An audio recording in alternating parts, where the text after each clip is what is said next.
welcome back to the David67 Celtic News YouTube channel. Today is Tuesday the 17th of October. Nearly forgot what day it is today.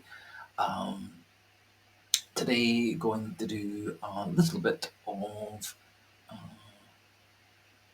update on transfer rumours surrounding Celtic.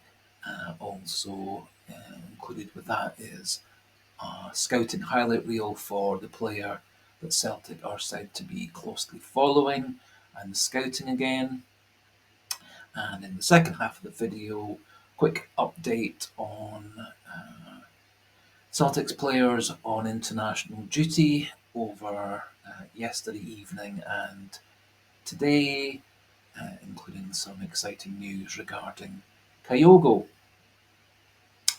And before we crack on with the video, as always, do please, if you can, if you haven't subscribed already, tick the subscriber button, like the video if you like the video. All those things are very helpful. Also, feel free to email, text, WhatsApp, etc. your friends and family to recommend the channel and see if they want to subscribe to the channel and join the Celtic family. And also today our Kyogo themed trivia question in the community section. So, as I said at the start of the video, interesting, exciting news coming out of Celtic, in that Celtic have rekindled their interest in the Real Madrid number 2 goalkeeper Andriy Lunin. Lunin is a 24-year-old. He has played 19 times for Real Madrid and started the season playing the first 2 games for them in La Liga due to the injury to their number 1 choice Thibaut Courtois. However, he now has gone back to number 2 following the season-long transfer loan of the Chelsea goalkeeper to Real Madrid. Lunin's contract is up at the end of the season, and he is said to be very, very keen to leave Real Madrid and become the first choice keeper at a big European club. Celtic did scout him in the summer transfer window and did get as far as making initial discussions and inquiries with Real Madrid. But at that time, Real Madrid did not want to let Lunin go until the injury situation regarding Thibaut Courtois was better known, and also whether the deal for the Chelsea goalkeeper was going to become more long-term. Celtic are scouting Lunin again at the moment and are said to be considering a bid for him in the winter transfer window, when we would be likely to get him for a cut price deal. He is valued at £12 million and is clearly a very high-class goalkeeper, and having had 9 international caps for Ukraine, there should be no problems with work visas and work permits, etc., as can be sometimes a hold-up for such players.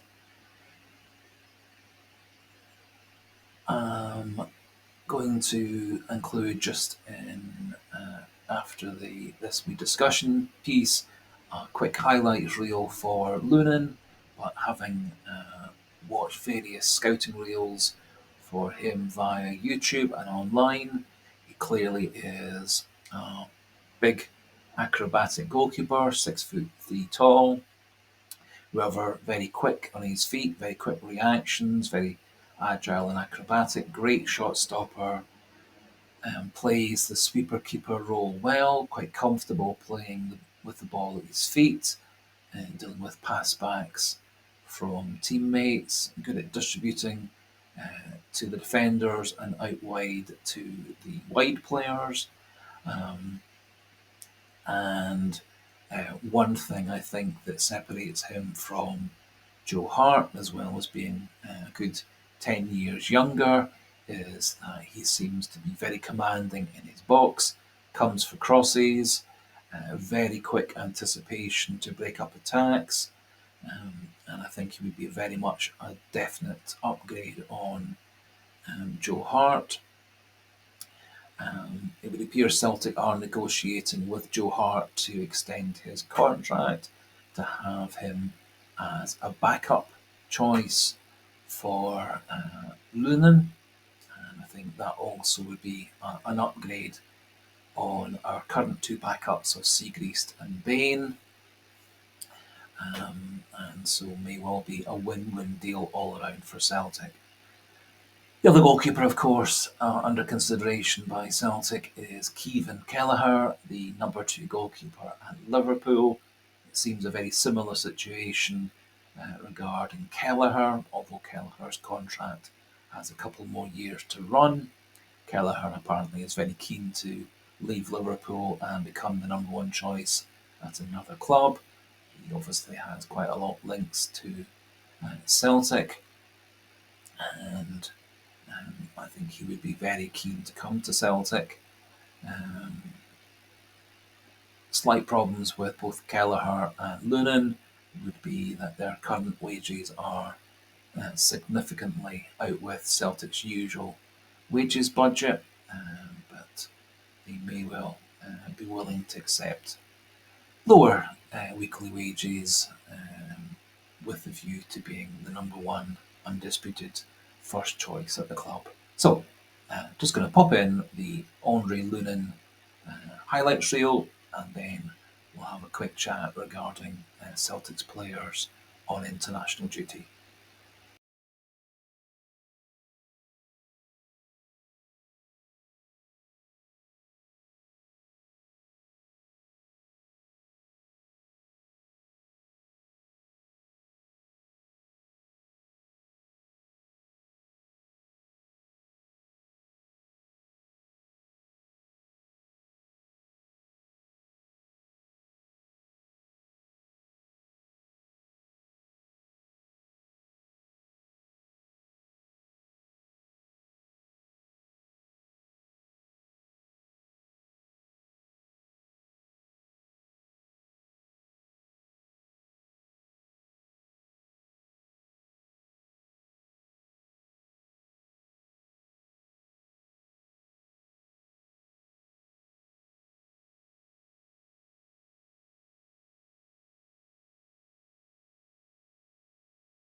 Now, hopefully you found that interesting, and hopefully you are as impressed with Lunin as I have been.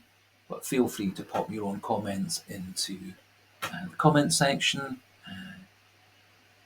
Whether you feel Lunin or Callagher is the better option, or maybe you have another goalkeeper you have in mind. And if so, I can have a wee look at those, see if there are any relevant videos and highlights reels and scouting reels, and do those in a later video. Second part of the video, I'm going to talk about Celtic players on international duty yesterday evening and over the course of today. Both Liam Scales and Mikey Johnston made a start for Ireland in their European qualifier against Gibraltar. The Republic of Ireland won 4-0, with Mikey Johnston scoring one of the goals and was rated as the man of the match. Liam Scales this time started as the left centre back in a back three, rather than playing at left wing back as he did in the first game of these double headers. Both Scales and Johnston were substituted in the second half, and it said that Brendan Rodgers had sent Mikey Johnston a good luck, very supportive text message prior to the game. And I do wonder whether Johnston might start appearing off the bench for Celtic. Now that he is again injury free and starting to get him back to match sharpness. To be honest, I've never been terribly impressed with Mikey Johnston. It's 4 years and 4.5 years actually since he last scored for Celtic. But during that time, he has now scored 2 international goals, which is a bonus. Gustaf Lagerbielke was on the bench for Sweden's European qualifier in Belgium, which rather tragically was abandoned at half-time due to the murder of 2 Swedish fans in Brussels prior to the game. Understandably, Sweden decided to abandon the game at half-time, and the players were flown home, and so Lagerbielke should be on his way back to Glasgow as we speak. I think very important that Celtic as a club and we as fans support Lagerbielke, as these sorts of events can be very troubling when politics and real life starts to intermingle with football. On a happier note, both Reo Hatate and Kyogo were starters in Japan's game against Tunisia, which will be now entering the second half as I speak. Kyogo, making his 21st appearance, has just scored his 5th goal a couple of minutes before half time, and Reo Hatate was playing more as a left-sided winger stroke attacking midfielder rather than playing his central role. It will be very interesting to see how that game finishes, and also encouraging that Kyogo has got back into scoring at full international level. O is also playing at the moment for South Korea against Vietnam, although he is starting on the bench. But as I mentioned in yesterday's video, I really hope he gets on for some minutes, as these long haul flights to just sit on the bench does seem rather a waste of time for any European based players for South Korea. And I think O really does need some match practice and match fitness, as we do need him as our number 2 attacking option coming off the bench. Matt O'Reilly is likely to be on the bench for Denmark's game against San Marino in the European qualifiers, but I do hope he comes on in the second half, as would fully expect by then Denmark should be well ahead of San Marino, allowing the Danish manager to rest some players and experiment a little off the bench. And finally, we will have Paulo Bernardo and Odin Thiago Holm, both likely starters for their under 21 nations in the under 21 qualifiers. And similarly, our on loan players, Ben Summers and Ben McPherson, may well be starters in Scotland's under 21 game, and Matthew Anderson may well be starting at left back again for the under 21s. And if so, we'll give you all a wee update on that tomorrow. And finally, Scotland, now that we've qualified for the 2024 European Nations Tournament in Germany, will be playing against France in Lille tonight in a friendly. It'll be interesting to see what sort of team Stevie Clarke puts out for Scotland. I really hope that Callum McGregor gets a rest and that Clarke gives starts to some of the backup players like Lewis Ferguson, Kenny McLean, etc., as a reward for them being on the bench and backing up our first choice midfielders. And I really think Callum McGregor deserves a rest as well, as he is one player in modern football that seems to play 90 minutes week in, week out.